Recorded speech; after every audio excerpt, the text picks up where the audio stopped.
आपकी अदालतमध्ये जैन मुनी तरुण सागर यांच्यावर आरोप आहे की हे धर्माच्या आड राजकारण करतात. आता बघा, तुम्ही साधू आहात, संत आहात, दुनियेकडून कसलाही मोह नाहीये, पण प्रत्येक वेळी तुम्ही नेत्यांना कधी चोर म्हणता, कोणाला लुटेरे म्हणता.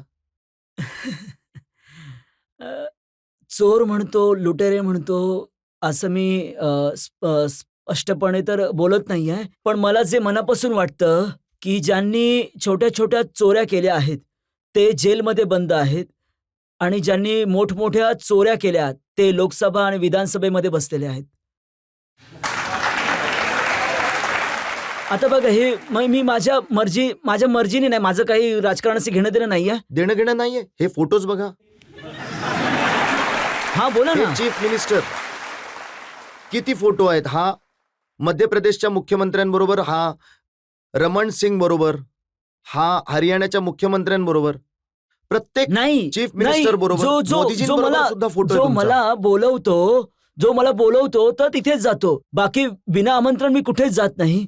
मध्य प्रदेशच्या मुख्यमंत्र्यांनी मला सीएम हाऊसमध्ये बोलवलं, मी गेलो. छत्तीसगडच्या मुख्यमंत्र्यांनी मला सीएम हाऊसमध्ये बोलवलं, मी गेलो.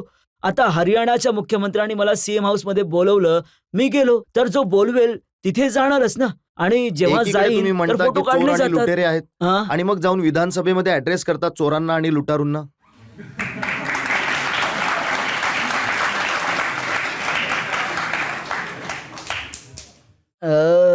प्रत्येक तिसरा भारतीय नागरिक भ्रष्ट आहे. प्रत्येक तिसरा भारतीय नागरिक 30% तिसरा भारतीय भ्रष्ट आहे, म्हणजे 30% लोक भ्रष्ट आहेत.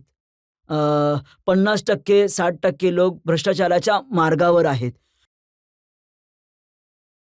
फक्त 10% लोक आहेत ज्यांना तुम्ही पूर्ण प्रकारे इमानदार म्हणू शकता. तर सगळे चोर नाहीयेत, सगळे लुटारू नाहीयेत. तर मी समजतो, मी चोरांच्या घरी नाही गेलो, प्रदेशाच्या मुख्यमंत्र्याच्या घरी गेलो, चोरांच्या घरी नाही गेलो. नाही, विधानसभेमध्ये तर तुम्ही म्हणत होतात की तिथे तर हजारो लोक आहेत, लुटेरे बसले आहेत, आणि त्यांना ऍड्रेस करण्यासाठी तुम्ही मध्य प्रदेशच्या विधानसभेमध्ये ऍड्रेस केलं, हरियाणाच्या विधानसभेत ऍड्रेस केलं. तर ऍड्रेस केलं पाहिजे ना. उपदेशाची गरज तर त्यांनाच आहे ना. मंदिराची आवश्यकता तर पापी लोकांना आहे. पुण्यात्म्यांना तर मंदिरात जाण्याची आवश्यकताच नाहीये. जे पापी आहेत त्यांना देवाच्या पूजेमध्ये सर्वात आधी यायला हवं.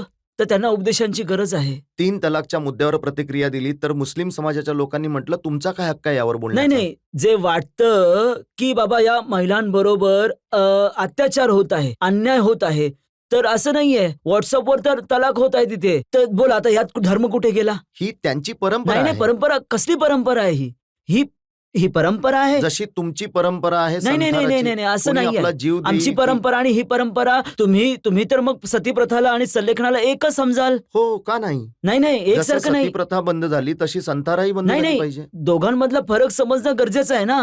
म्हणजे सतीप्रथा आणि संथारामध्ये फरक आहे. जी सतीप्रथा एक राग आहे त्यामध्ये. पुढच्या जन्मामध्ये मी यांच्यासोबत राहीन, जिथे हे गेले, जी यांची गती झाली, माझी तीच गती व्हावी, या रागाने तिथे सोबत निघून गेली. आणि संतारामध्ये आहे ते वैराग्याचा मार्ग आहे. तिथे सतीप्रथेमध्ये राग आहे, संसार आहे, आणि संतारामध्ये वैराग्य आहे, विरक्ती आहे, आणि जन्म मरणाच्या बंधनातून मुक्तीची भावना आहे. पण याला तर कोर्ट देखील परवानगी देत नाही, स्वतःहूनच स्वतःचा जीव देण्यासाठी. नाही, बघा, संताराची जी प्रक्रिया आहे ती काही मोजक्या तासांची नाही आहे. 12 वर्षांची मोठी प्रक्रिया आहे.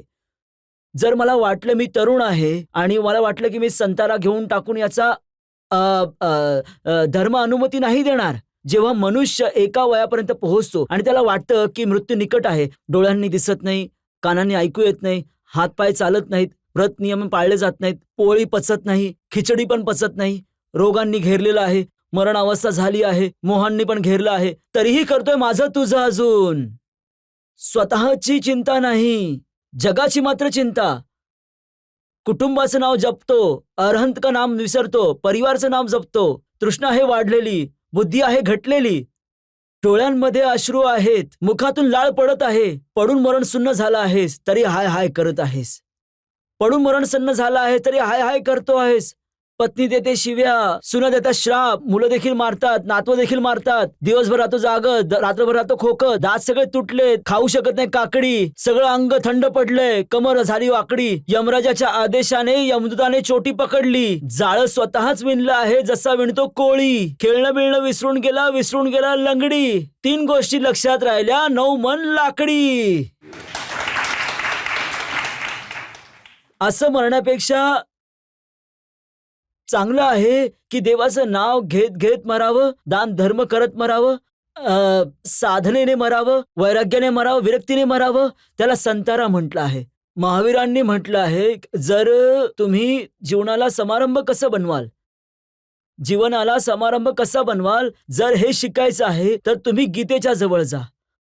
आणि मृत्यूला महोत्सव कसं बनवायचं जर हे शिकायचं असेल तर महावीरांच्या जवळ या. महावीरांच्या शब्दामध्ये मृत्यू शोक नसून महोत्सव आहे. तो संथारा, सल्लेखना, समाधी मरण, पंडित मरण हे सगळं एक अर्थपूर्ण आहे आणि या मृत्यूला महोत्सव बनवण्याच्या कला आहे.